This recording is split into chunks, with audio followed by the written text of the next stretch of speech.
Are you sick of those fly-by-night, fast-talking performance agencies that are all talk and no action? They're promising ROAS you could only dream of and delivering nightmares. Look, I might be being dramatic, but I think we've all had that experience. Introducing Add to Cart's performance advertising partner for 2024, Farsight. And that's Farsight with two I's, Farsight. Farsight are in it for the long term with a genuine focus on relationships. I know, shocking, right? And as the saying goes, you are the company you keep. And Farsight work with some of the most genuine and high growth businesses in Australia. I'm talking Trademark, Black Milk, Nobby.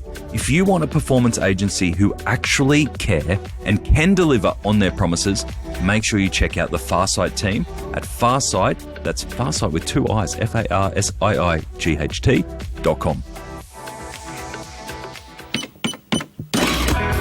Welcome to The Checkout. We catch up with previous Add to Cart guests and ask them 5 quick questions to get to know them better and leave you with a little extra inspiration to get through your Friday. Here's your host, Bushy. Today's Checkout features George Hartley, co-founder of Bluethumb, Australia's online art marketplace. Representing over 20,000 emerging and established artists from Australia, Bluethumb's mission is to make discovering artists and buying art easy. They've onboarded a third of Australia's Indigenous art centres and have recently launched in the US.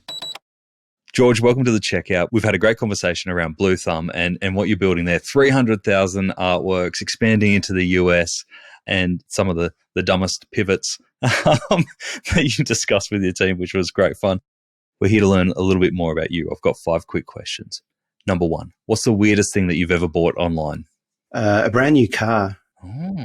I bought a Tesla online without test driving it or anything. It blew my mind because when we launched Bluethumb in 2012, there's a lot of scoffing at no one will ever buy art unseen or spend real money on art online. It just won't happen. And that was pretty much most of the people, their consensus was no one's going to spend more than a few $100s. But we I think we can get there. And, Zappos was selling shoes. And so it's come all the way along. We sold a piece for almost $100,000 last year. Again, sight unseen. And so, the biggest extravagance of my shopping life ever was buying a Tesla. But, just buying this thing, click, buy, it blew my mind. It's crazy. I love that we're there. Even little things like no haggling, because I can imagine even that's a thing for the art world about being transparent on price up front. You know what you're in for. There's not a haggle. There's not a game. Is what it is. Correct. Yeah.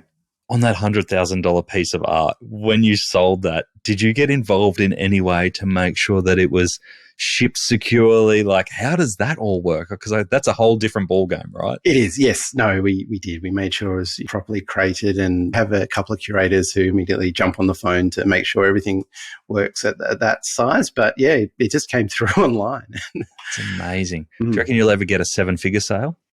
We don't have any 7-figure art yet. I think we will. Yeah. But we'll see. We'll see. All right. Number 2, who is your favourite retailer? Apple. I love Apple. I was inspired by them to start working in technology, and kind of the smartphone has given 3/4 of the world have access to the internet now because they have a smartphone, and Apple really kind of gave that to the world. And so, I just love them as a brand, and I do think their actual e-commerce experience is pretty mid, to be honest. But Apple. Yeah, nice. Just a low benchmark there to live up to. Number 3, which e-commerce practice do you wish was history? SEO-driven content writing. Good content is amazing. Really, a really good blog post, or it can change your life, or a videos that's super funny or whatever. These they connect so well, but the internet's amazing for that. But SEO-driven content writing just fills the internet with kind of average, mediocre nothingness. And I want it to go away. And I'm hoping LLM search will make it go away soon. Yes. Who knows? As an art marketplace, I can imagine you have a lot of artists who aren't, digital natives. When they're uploading art, do you have to give them tips on things like searchability to make sure that they're describing their artwork or titling their artwork in a way that users can easily find it? Yeah. And we also auto tag, and we use actually an AI API to kind of help auto generate the description for them. And we do as much friction removal as we can. And we keep doing that, keep improving that. But yes, why would I put a tag on this artwork? Most of them don't know that. And so we have to kind of do it for them and explain why it's important. Yeah, great. All right, number 4, can you recommend a book or a podcast that our listeners should immediately get into? Yeah, okay. So I really like reading biographies, and there's actually a couple here, so I'm going to cheat. I've got a couple that I've loved and reread. Yeah. Number 1 was Shoe Dog by Phil Knight. Great. You're building a company, looking backwards seems inevitable, and at the time everything's fragile and crazy and who knows what will happen, and that's just a perfect story about that brand. The second is like Founders at Work by Jessica Livingston. It's sort of exactly the same. It just shows these meandering kind of failure-driven paths that these really epically successful founders took. All these failures along the way. It's super interesting. Just a bunch of interviews with founders. Cool. I love Steve Jobs by Walter Isaacson, Apple. I love Snowball by Warren Buffett. Not by Warren Buffett, about Warren Buffett. I think it's Alice Schroeder, maybe. Mm-hmm. That helped me with investing. And the last one is one I'm reading right now, which is called The First Tycoon, about Cornelius Vanderbilt. Who's that? It's mind-blowing. This guy, companies were invented while he's starting. A limited liability company wasn't a thing, and then it was. And is this better than a monopoly? And democracy better? All these things were sort of concepts that were being battered around. You realize how much infrastructure and how much stuff we already have to build stuff now versus these guys back in the day. So, yeah, and also it's this story of kind of USA exceptionalism, this sort of the invention of the steam engine was like the internet now. It opened up the world, and it's just a great story of his grit and his ability to turn a steam engine into kind of the richest man in the world and lay the pipes for America to be the dominant thing it is now. It's amazing. Great recommendations. Thank you. With your recent expansion into the US, have you noticed significant differences in the way business is done in the US versus Australia?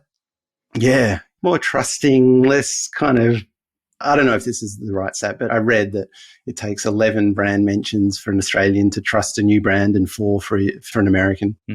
And so it's true. E-commerce is sort of easier in a way. Yeah. More competitive, but yeah, it's further down the track. Yeah. All right, George, last one I've got for you. Finish this sentence. The future of retail is?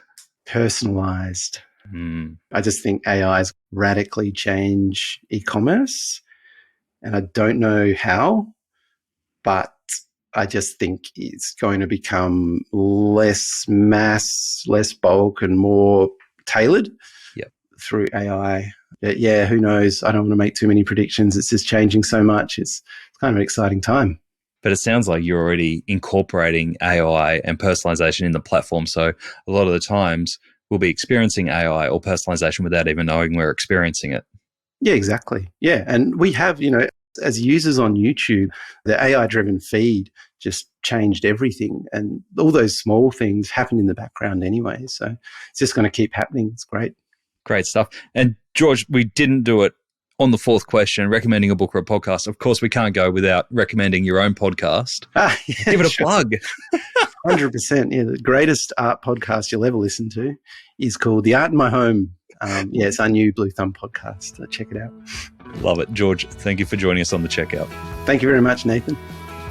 To hear more from George, jump back into episode 388, where George shares the life-changing impact the marketplace has had on individual artists. He shares the tech venture that Bluethumb made possible and how they've almost quadrupled their average order value since launching. Thanks for listening, and until next time, keep adding to cart.